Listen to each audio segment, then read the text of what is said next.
अस्सलाम वालेकुम।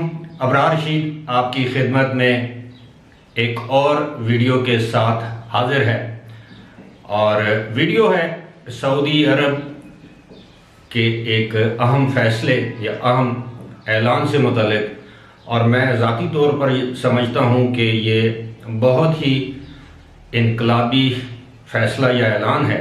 और ऐलान है या फ़ैसला है वहाँ पर कफ़ाला सिस्टम के हवाले से उसको मुकम्मल तौर पर तब्दील किया गया है।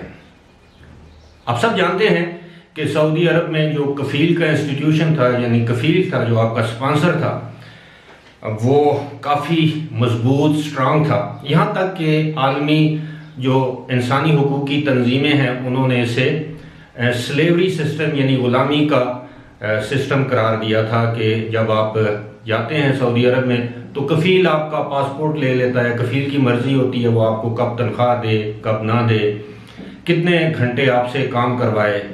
आपको अगर वतन वापस आना है तो आप कफ़ील के हाथों ब्लैकमेल होते थे, आपका इस्तेसाल किया जाता था। लेकिन अब इस सिस्टम को ख़त्म करने का ऐलान किया गया है। अब वहाँ पर जो लोग कफ़ील के पास जिनका पासपोर्ट होता था वो नौकरी तब्दील नहीं कर सकते थे, अब ऐसा नहीं होगा। कफ़ील आपका पासपोर्ट रखने का पाबंद नहीं होगा, मजाज नहीं होगा।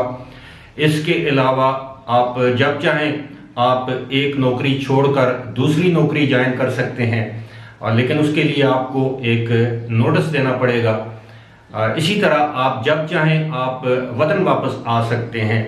लेकिन अभी भी इंसानी हुकूक की तंजीमों का ये कहना है कि 40 लाख के करीब ऐसे गैर मुल्की सऊदी अरब में मौजूद हैं जिनका इस्तेसाल अब भी हो रहा है, यानी इस सिस्टम के मुतारफ करवाने के बाद भी होगा। ख़ासतौर पर वो लोग जो शॉर्ट टर्म वीज़ा पर वहाँ पर हैं और जो वहाँ पर यानी छोटी मोटी जो नौकरियाँ कर रहे हैं कॉन्ट्रैक्ट पर, उनको अब भी एग्ज़िट और एंट्री के लिए वहाँ की जो वजारत इंसानी वसाइल है और ये सोशल डेवलपमेंट समाजी बहबूद की जो वजारत है उससे इजाज़त लेना होगी।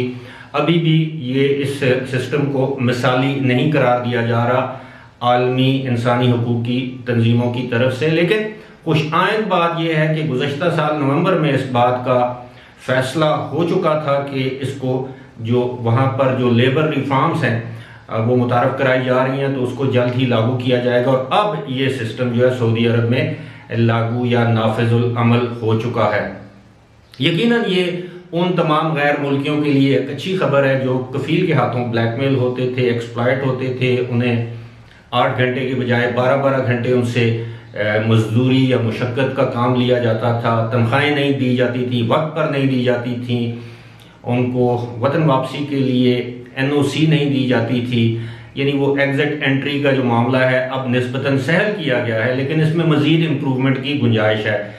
याद रहे कि ये जो सिस्टम था कफ़ाला सिस्टम जिसे कहते हैं, ये गल्फ़ कोऑपरेशन काउंसिल की 6 की 6 रियासतों यानी 6 के 6 ममालिक में राइज था। लेकिन आहिस्ता आहिस्ता दीगर ममालिक ने इसमें बेहतरी लाना शुरू कर दी थी और अब सऊदी अरब शायद एक वाहिद मुल्क बाकी बच गया था जो कि आबादी के लिहाज से गल्फ कंट्रीज़ में सबसे बड़ा मुल्क है और जहाँ पर सबसे ज़्यादा गैर मुल्की काम करते हैं। तो सऊदी अरब वाहिद मुल्क था जिसमें इस सिस्टम में रिफॉर्म्स लाने की ज़रूरत थी।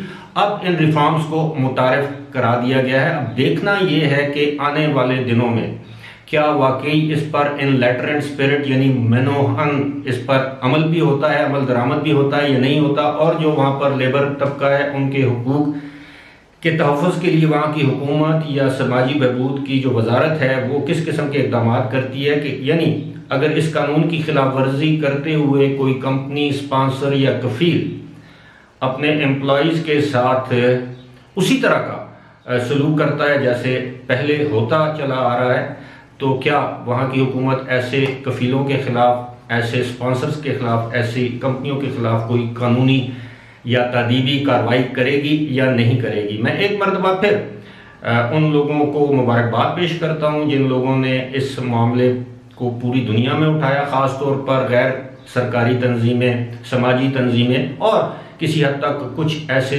गैर मुल्की अफराद जो सऊदी अरब में मुकीम थे, वहाँ पर इस्तेसाल का शिकार हुए। वो अपने अपने ममालिक में जाकर उन्होंने सोशल मीडिया पर इस तरह की कैंपेन चलाई कि बिल आखिर मजबूर होकर सऊदी अथॉरिटीज़ को इस जालमाना निज़ाम को तब्दील करना पड़ा। फिलहाल इसी के साथ मुझे दीजिए इजाज़त। खुदा हाफिज़।